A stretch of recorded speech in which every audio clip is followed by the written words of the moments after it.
দেশের বিভিন্ন জায়গা থেকে প্রচুর বোরখা ও নিকাব বানানোর বিষয়ে আমরা জানতে পেরেছি এবং ইসলামী মূল্যবোধের ধারক দল হিসেবে বিএনপি সবসময় বিশ্বাস করে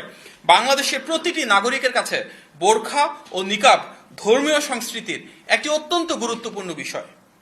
আমরা অবশ্যই নারীদের আব্রু ও পর্দার ব্যাপারে সর্বোচ্চ শ্রদ্ধাশীল, কিন্তু ইসলামী সেই পোশাককে অপব্যবহার করে কেউ যদি মিথ্যা পরিচয়ে জাল ভোট দেওয়ার চেষ্টা করে তাহলে সেটিকে প্রতিরোধ করতে হবে। সন্দেহজনক ভোটারের পরিচয় নিশ্চিত করতে এনআইডি কার্ড, হজ, ওমরা, পাসপোর্ট বা ভিসার ছবি তোলার মতো করেই মুখমণ্ডলের যে অংশটুকু অনাবৃত রেখে ছবি তুলতে হয়, ভোটার তালিকা অনুযায়ী নারী প্রিসাইডিং বা সহকারী প্রিসাইডিং অফিসার